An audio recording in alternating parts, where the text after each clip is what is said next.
വാപ്പമാരാണെങ്കിൽ തന്നെ ഒരു ചെറിയൊരു നാണം തോന്നൂലേ മക്കളോട് ചോദിക്കുമ്പോ, മോനെ വാപ്പാക്ക് ഇന്ന ആവശ്യമുണ്ട് വല്ലതും താ എന്ന് ചോദിക്കുമ്പോ ഇജ്ജത്തുള്ളൊരു വാപ്പാക്ക് വിഷമം തോന്നും. മക്കൾ കണ്ടറിഞ്ഞങ്ങോട്ട് കൊടുക്കണമെന്നാണ്. വാപ്പയോട് കണക്ക് പറയാൻ പാടില്ലെന്നാണ്. വാപ്പമാരോട് കണക്ക് പറയാൻ പാടില്ല. നിങ്ങൾ മനസ്സിലാക്കേണ്ട ഒരു വിഷയമാണ്.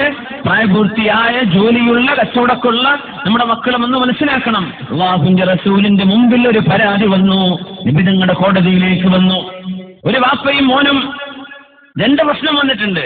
ഒരു പ്രശ്നം വന്നത് മോൻ പറഞ്ഞു, നബിയേ എന്റെ വാപ്പ എന്റെ സമ്മതം ഇല്ലാതെ എന്റെ പോക്കറ്റിൽ നിന്ന് പൈസ എടുക്കുന്നുണ്ട് നബിയേ. ഒക്കെ നബിയോട് ചെന്നാ പറയാ സല്ലല്ലാഹു അലൈഹി വസല്ലം. നമ്മളും നമ്മുടെ നാട്ടിലൊക്കെ മിഹ്റാബില്ലേ, നമ്മുടെ മഹല്ലിലെ ഖാദിമാരും ഖതീബുമാരും ഉസ്താദുമാരൊക്കെ ഇല്ലേ പള്ളിയില്, നമ്മുടെ പ്രശ്നങ്ങളൊക്കെ ഈ കുടുംബ കോടതിയിലും കോടതി വരാന്തകളിലും പോകുന്നതിന്റെ മുമ്പേ നമ്മുടെ പള്ളിയുടെ മിഹ്റാബിൽ നിന്ന് പരിഹരിക്കാൻ പറ്റുമോ എന്ന് നമ്മൾ ചിന്തിക്കാറുണ്ടോ? അനങ്ങിയ കേസ് കൊടുക്കലാണ് ഇപ്പൊ പരിപാടി.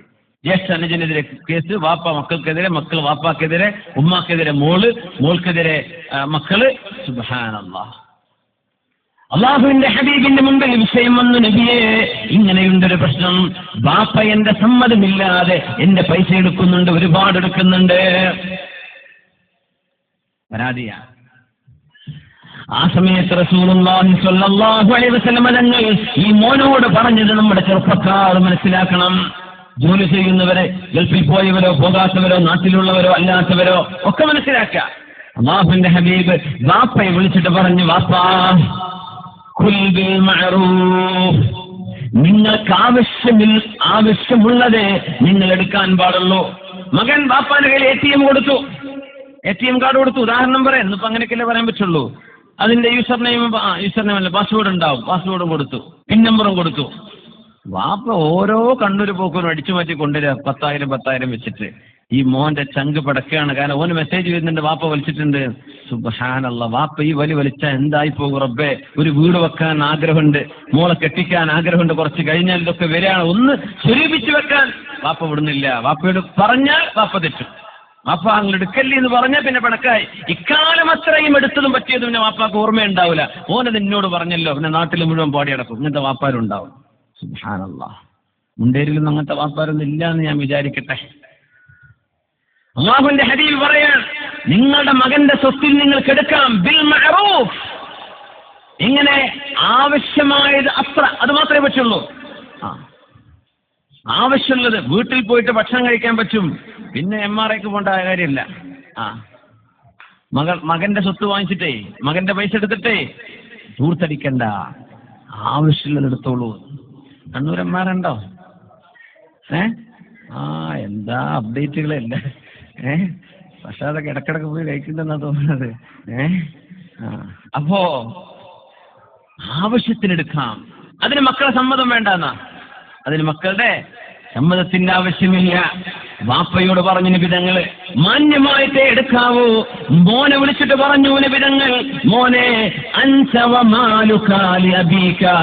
മോനെ നീയും നിന്റെ സമ്പത്തും നിന്റെ വാപ്പാക്കുള്ളതാണ്.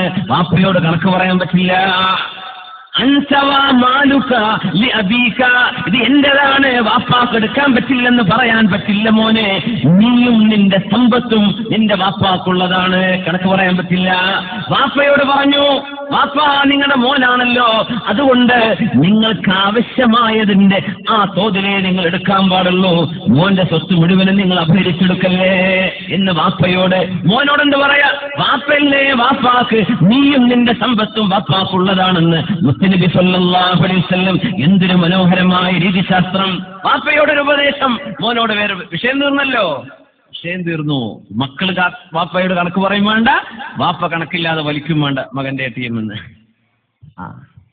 സുബ്ഹാനല്ലാഹ്.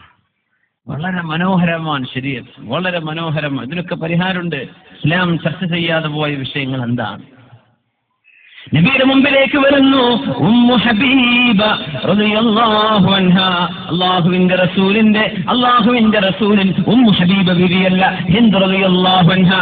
ഉമ്മു ഹബീബ ബീവി അബൂ സുഫിയാൻ റളിയല്ലാഹു അൻഹുവിന്റെ മോളാണ്. അബൂ സുഫിയാൻ എന്നവരെ മുസ്ലിം ആയിട്ടുണ്ടല്ലോ, അവസാന കാലത്ത് സ്വഹാബിയായി മാറിയിട്ടുണ്ട്. അബൂ സുഫിയാൻ ഇബ്നു ഹർബ് റളിയല്ലാഹു അൻഹു ആണിപ്പോ. പഴയ കാലം പറയുമ്പോ അബൂ സുഫിയാൻ എന്ന് പറഞ്ഞു പോവും.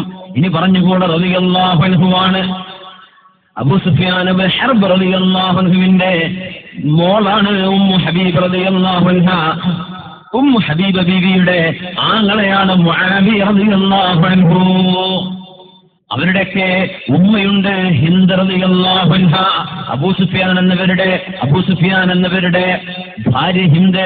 രണ്ടുപേരും റളിയല്ലാഹു അൻഹയും അബൂ സുഫിയാൻ റളിയല്ലാഹു അൻഹു മുസ്ലിമാകുന്നത് മക്ക ഫത്ഹ് നടക്കുന്ന സമയത്താണ്. നബി തങ്ങളുടെ കാലഘട്ടത്തിന്റെ അവസാന കാലത്ത് മക്ക ഇസ്ലാമിലേക്ക് വന്നപ്പോ, മക്ക നഗരം മുസ്ലിമീങ്ങൾക്ക് ഫത്ഹായി കിട്ടിയപ്പോ ആ സമയത്ത് ബീവി വന്നു, യാ റസൂലല്ലാഹ്, നബിയേ, ഇന്ന സൗജി അബാ സുഫിയാൻ റജുലുൻ സഹീഹുൻ ബഖീലുൻ. യാ റസൂലല്ലാഹ്, നബിയേ, എന്റെ ഭർത്താവ് അബൂ സുഫിയാൻ പിശുക്കനാണ് നബിയേ, പിശുക്കനാണ്. എനിക്കും എന്റെ മക്കൾക്കും ആവശ്യമായതൊന്നും തരാത്ത ഒരു ഭർത്താവാണ്. അതുകൊണ്ട് നബിയെ, ഭർത്താവിന്റെ സമ്മതമില്ലാതെ അബൂ സുഫിയാൻ എന്നവരുടെ പോക്കറ്റിൽ നിന്ന് എനിക്ക് സമ്മതമില്ലാതെ പൈസ എടുക്കാൻ പറ്റുമോ നബിയേ? ഇതാണ് വിഷയം. അതാണ് ചോദ്യം.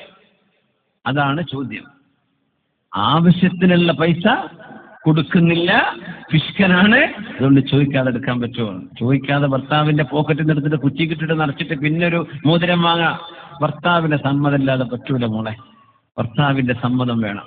നല്ല ഉദ്ദേശമാണ്. പക്ഷെ നമുക്കൊരു കാര്യമുണ്ട്, ലക്ഷ്യവും നന്നാവണം, മാർഗവും നന്നാവണം. ലക്ഷ്യം നല്ലതന്നെ. നിങ്ങളുടെ കുട്ടിക്കല്ലേ ഞാൻ ഒരുമിച്ച് കൂട്ടിയത്, നിങ്ങളുടെ കുട്ടിക്കല്ലേ സ്വർണം വാങ്ങാനല്ലേ ഞാൻ അടിച്ചു നോക്കിയതെന്ന്. അതൊക്കെ ശരിയാണ്. സമ്മതം വാങ്ങാതെ ചെയ്താൽ കുറ്റമുണ്ടാവുന്നതാണ്.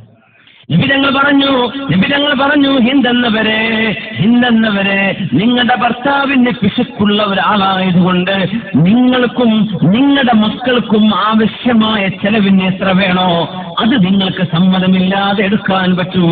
അതിലേറെ നിങ്ങൾ എടുത്തു പോവല്ലേ.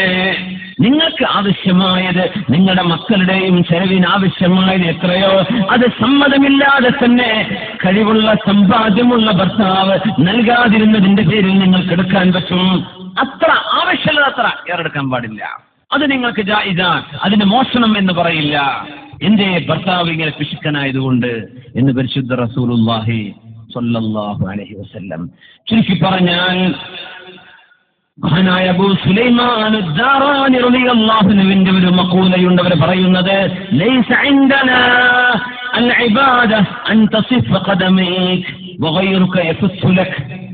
നമ്മുടെ കണക്കിൽ ഇബാദത്ത് എന്ന് പറഞ്ഞാൽ പള്ളിയിൽ പോയി സഫായി നിൽക്കല്. നമ്മൾ സഫായി നിൽക്കുന്നു, തന്റെ കച്ചവടക്കാർ, തന്റെ കൂട്ടുകാരൻ, തന്റെ ജ്യേഷ്ഠൻ, തന്റെ വാപ്പ അവരെ അധ്വാനിക്കട്ടെ. ആരെ പ്രായപൂർത്തിയുള്ള വിദ്യാഭ്യാസമുള്ള ജോലി ചെയ്യാൻ പ്രായമായൊരു ചെറുപ്പക്കാരൻ ജോലി ചെയ്യാതെ പള്ളിയിൽ പോയി നിൽക്കുകയാണ്. വേണ്ട, പള്ളിക്ക് പുറത്തും ഇബാദത്തുണ്ട്, നിസ്കാരം കഴിഞ്ഞിട്ടും ഇബാദത്തുണ്ടല്ലോ. ജോലി ചെയ്യേ. ഹബീബായ നബിയുടെ മുമ്പിൽ ഒരാൾ വന്നു, ഒരു സ്വഹാബി വന്ന പരാതി, എന്തോ അത്ഭുതമുള്ള സംഭവം. ആ സ്വഹാബി വന്ന് പറഞ്ഞു, യാ റസൂലല്ലാഹ്, അല്ലാഹുവിന്റെ റസൂലേ, ഞാൻ ജോലി ചെയ്യുന്ന ആളാണ്. എന്റെ സഹോദരൻ ജോലി ചെയ്യാതെ ഇൽമു പഠിക്കുന്ന ആളാണ്. ഇൽമു പഠിക്കാൻ പോവാ. മുത്തഅല്ലിമീങ്ങൾക്ക് ഒരു എക്സെപ്ഷൻ ഉണ്ട്, അതാ ഞാൻ പറയാൻ പോണത്. മുത്തഅല്ലിമീങ്ങൾക്ക് പഠിക്കാൻ, ഇൽമുമായി ബന്ധപ്പെട്ട് പഠിക്കുന്ന ആൾ, ജ്യേഷ്ഠൻ അവനെ സഹായിക്കാൻ കഴിയുമെങ്കിൽ പഠനം പൂർത്തിയാവുന്നവരെ വാപ്പയും ജ്യേഷ്ഠനും അവനെ സപ്പോർട്ട് ചെയ്യണം. പഠിക്കാൻ, വിശേഷിച്ച് ഇൽമിന്റെ പഠനം, അതിന് കുഴപ്പമില്ല. വെറുതെ ഇരിക്കുമ്പോഴാണ് പ്രശ്നം. നബിയോട് വന്ന് പറഞ്ഞു, നബിയേ, ഞാൻ അധ്വാനിക്കുന്ന ആളാണ് നബിയേ, എന്റെ അനുജൻ പഠിക്കാൻ എന്ന് പറഞ്ഞ് അങ്ങയുടെ സദസ്സിലേക്ക്, അങ്ങയുടെ മജ്‌ലിസിലേക്ക് വഅദ് കേൾക്കാൻ വേണ്ടി, അങ്ങയുടെ സുന്നത്ത് പഠിക്കാൻ വേണ്ടി എപ്പോഴും മദീനയിലെ പള്ളിയിലാണ്. ഞാൻ കൊണ്ടുവരുന്ന ഭക്ഷണമാണ് നബിയെ അവൻ കഴിക്കുന്നത്. എന്റെ അനുജന് ചെയ്യുന്നത് ശരിയാണോ? അവനും അധ്വാനിക്കേണ്ടവനല്ലയോ? അവനോട് ജോലി ചെയ്യാൻ പറയണ്ടേ നബിയെ? അവനിങ്ങനെ ഇൽമു പഠിക്കാനെന്ന് പറഞ്ഞ് അങ്ങയുടെ കൂടെ കൂടിയിട്ട് എന്റെ സമ്പാദ്യമാണ് അവൻ കഴിക്കുന്നത് എന്ന പരാതി വന്നപ്പോ ലോകത്തിന്റെ ഗുരു മുഹമ്മദ് റസൂലുള്ളാഹി സ്വല്ലല്ലാഹു അലൈഹി വസല്ലം തങ്ങൾ കൊടുത്ത മറുപടി എന്താണെന്നറിയുമോ? ലഅല്ലക തുർസഖു ബിബറകതിഹി. നിങ്ങൾക്കൊന്നറിയണോ, നിങ്ങളുടെ അനുജൻ ഇൽമ പഠിക്കാൻ പോകുന്നതിന്റെ ബറക്കത്ത് കൊണ്ടാണ് നിങ്ങൾക്ക് അല്ലാഹു ജോലി തന്നതും നിങ്ങൾക്ക് ജോലി ചെയ്യാനുള്ള ആരോഗ്യം തന്നതും ആ ജോലിക്ക് നിങ്ങൾക്ക് ശമ്പളം കിട്ടുന്നതും അനുജൻ ഇൽമ പഠിക്കുന്നതിന്റെ ബറക്കത്താണെന്ന് പരിശുദ്ധ റസൂലുള്ളാഹ്. ഇൽമ പഠിക്കുന്ന മക്കളുണ്ടോ, അവരിതിൽ എക്സെപ്ഷനാണ്, അവർക്ക് ഒഴിവ് കഴിവുണ്ട്, അവർ ജോലി ചെയ്യണ്ട, അവർ പഠിച്ചോട്ടെ, പഠനം കഴിഞ്ഞിട്ട് മതി. അങ്ങനെ മുതഅല്ലിമീങ്ങളായ മക്കള്, ഹാഫിളീങ്ങളായ മക്കള് നമ്മുടെ വീട്ടിലുണ്ടെങ്കിൽ ആ മക്കൾ കാരണം അല്ലാഹു ബറക്കത്ത് തരുന്നത് കാണാൻ കഴിയും, നമുക്ക് അനുഭവിക്കാൻ കഴിയും. അല്ലാഹു ഭാഗ്യം തരട്ടെ, അല്ലാഹു ഭാഗ്യം തരട്ടെ. صلوا على النبي محمد وآله. اللهم صل على سيدنا محمد وعلى آل سيدنا محمد وبارك وسلم عليه. اللهم صل على سيدنا محمد وعلى آل سيدنا محمد وبارك وسلم عليه. ഒരുപാട് സ്വലാത്ത് നമ്മുടെ ഹബീബിന്റെ ഹളറത്തിലേക്ക് എത്തും. അല്ലാഹു എത്തിച്ചു കൊടുക്കട്ടെ, അവിടുത്തെ അല്ലാഹു സന്തോഷിപ്പിക്കട്ടെ.